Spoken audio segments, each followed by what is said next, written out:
So, hello everybody. This is the second video I made of my pumpkin patch. The first video I made almost 2 weeks ago on October 3rd. Right now it's October 16, 2021. And you can see the progress we've had in the last 2 weeks. The plants I'm about to show you are about 10 weeks old. The pumpkins are mostly about 2.5 to maybe 3 weeks old. And they're pretty big. So what I planted was the Dill's Atlantic Giant Pumpkins, and I ended up planting 13 or 14 seeds, ended up with about 10 plants, thinned out a few, and ended up ultimately with 7 plants that I still have growing. So I've got maybe 10 or 11 pretty good sized pumpkins out here, so let's see.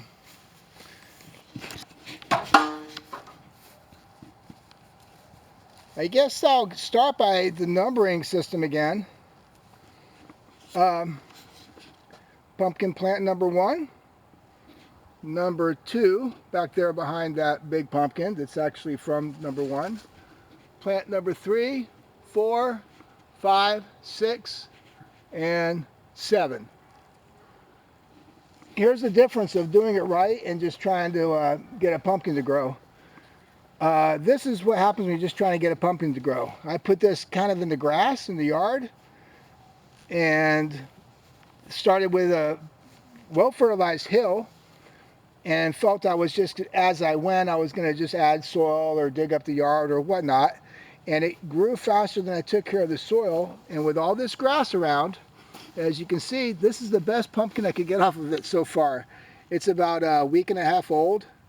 The first pumpkin that came off of this got eaten by, I'm thinking, a possum. So now I was having problems with possums eating my baby pumpkins and my plants at the beginning. And at night I would cover them up with a cloth or a little bag or something, trying to kind of hide them from the possum or whatever it was. But so that pumpkin being, you know, maybe a pound, is about a week and a half, 2 weeks old. This pumpkin, which is my best pumpkin, 70 pounds I'm guessing, and it's 3 weeks old. So it matters. The soil preparation, how much space you have, burying the vines, caring for it, watering it, and some luck. We don't know, maybe, I don't know if the seed was not as good. It's from the same batch of seeds, but I can't say for sure. So plant number 1 came out as a really healthy plant. You can see there was a break there, there was a twist at the beginning and a tear, and I wrapped it with an ace bandage. I've been doing that with a couple of my disturbed stems or vines or whatnot, and I don't know if it works or not. It's the fabric, it stretches, and my concept was just a quick way to keep anything else opportunist type, disease or bacteria or whatever out of there, or some animal saying, "Oh, look at this spot, let's chew on this some more," or whatnot. So, in my first video I showed how to bury the vines, just kind of demonstrating quickly. A little bit deceiving. Actually, it was a lot deceiving because I just sprinkled a little soil on top of it. And mostly what I was doing was sprinkling, and packing soil pretty well around the tops of the vines, especially at the intersections, but not enough. Because what I found, what I was using was just basic bags of, chicken manure, cow manure, and this other bag product of the garden soil, and also bags of topsoil, just basic stuff. And it's just faster not mixing it with soil and not having to dig up my yard anymore. But the problem being, it washes off so easy. You can only put so much on there. It's expensive after a while. You dump some on there and then it would wash away, and then what didn't wash away, like if you see right here, even though I've watered this liberally, it dries out pretty fast. Especially if you let's say example, this vine is pretty well buried. The intersection, this is fine. This will work. But since it doesn't come over the level here with this exposed side, as anyone who's gardened for any length of time knows, it just dries out very quickly. But so there's the pumpkin A, we'll call it, off of this same plant, and pumpkin B. I left two plants on this, two pumpkins off of this, I'm sorry. And off this one plant, if I would have just kept this one big pumpkin, it was just so hard for me to chop off this other pumpkin because it looks so nice. This pumpkin, that is probably 70 pounds, my guess. It's rather large. It would be a lot bigger from how I understand this all works, but how big do I actually need this pumpkin to be is the real question. I live in Southern California, so even being that it is mid-October, October 16, it's been hot. We had some dreary weather, kind of cloudy and a little gloomy for about a week or two, or a few days, about a week or two ago. And then we got these Santa Ana conditions again, which is very windy, which wasn't great for the pumpkin plants, but very hot, very sunny. So if we get an Indian summer and another month or two of some pretty good hot weather, I'm going to keep these pumpkins in the ground and just see how big I can get this thing. Halloween is 2 weeks away, so some of these will be for sure ready for Halloween. But they're not really great carving pumpkins, I understand. They're great for just decorating or painting or whatever.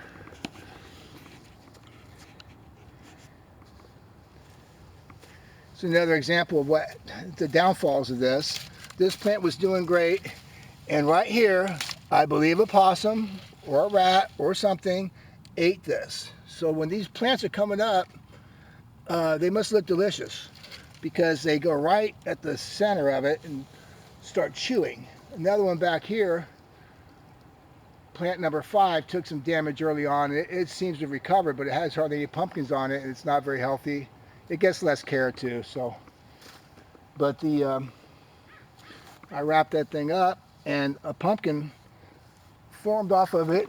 I believe that one just got pollinated by bees. I can't even remember now. I might have hand pollinated it, but it was since that vine's broken and not giving his nutrients fast enough, I think it ends up as this big kind of a flat pancake looking pumpkin. So just like the one in my first video that I showed how I grew a pumpkin off just the runners disconnected from the main plant, not getting the nutrients it needs as quickly as it needs is what I believe is causing this flat pumpkin look.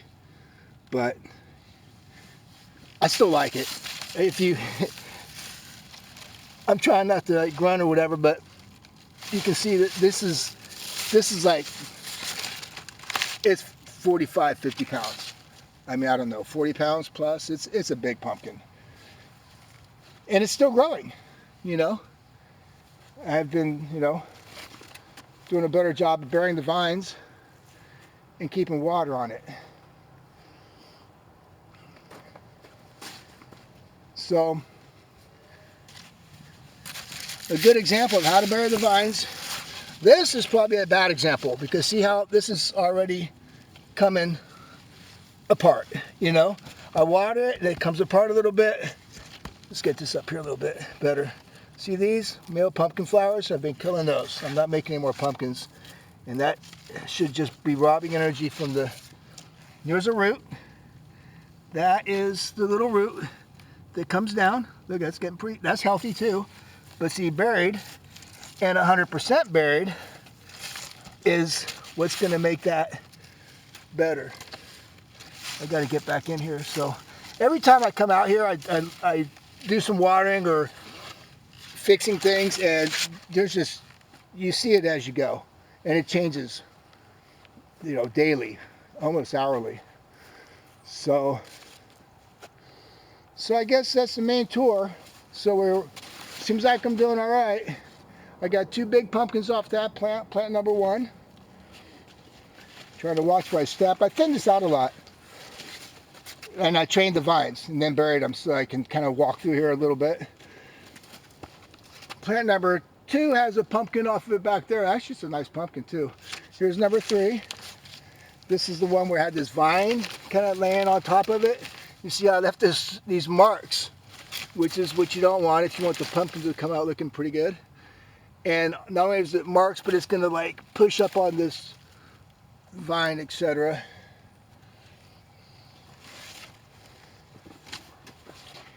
You know, on that first root that comes off the pumpkin, see how this one's already straining because it probably either didn't get to it. No, it's all right. See, this has to be loose. There's the pumpkin. Here's the first little area where the root comes down.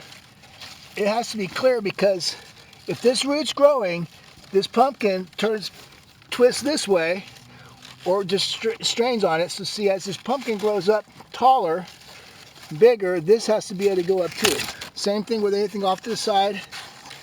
If there's, you know, this one's buried because I'm figuring as it goes up, if I have to, I'll get back in here and cut this one.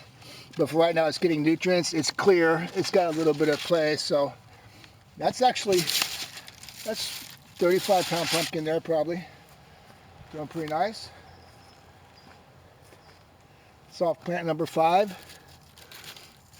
I'm sorry, plant number 4. If you notice, I've got on my favorite pumpkins, I've got these protectors. That's to keep the sun off of them. I'm told that the sun it heats the pumpkin up and it makes it want to ripen faster, and it makes the skin hard to where it's not going to be able to grow big, you know, without splitting and whatnot. So they said to shade them, so I'm shading. This one actually is, you know, so this pumpkin came up a couple of days ago. This was pollinated by bees or something, not me. But actually being about 6 feet away from the beginning of the plant and with this vine nicely buried, and if I took care of this more and got rid of some of these weeds and this grass that's still out here that I haven't just got to, that would do a lot better, and that might be all right, but it's not as early in the season as the other ones. So I got a couple out here I'm just fooling with. We're not going to worry so much about those. And I guess that about covers it for today, folks. Hope you enjoyed. I try to stick to the point when I make these videos because I can be pretty wordy and there's a lot of details that go into this. Here's my watermelon. I know how to grow those now. You just make the vines grow and voila, watermelons. But the first one I picked, I cut it thinking I was going to have a juicy watermelon, and it was all like white on the inside. It was not even red. It was like way not ripe. I'm like, what? It looked like a cucumber. It was a little bit disheartening. I got these 2 little watermelons here. So I got 2 watermelon plants, this one and that one. And once again, you see this one's just in the middle of a bunch of grass. I built like a little mound and I've taken care of it some, but it wasn't really doing as well. So I get these 2 little watermelons here and one that's kind of, I think I stepped on the vine or something. It's not doing good. Compared to taking care of it and giving it space to grow and having a bigger area of soil prepped, and you get this big watermelon area here. So thanks for watching, folks.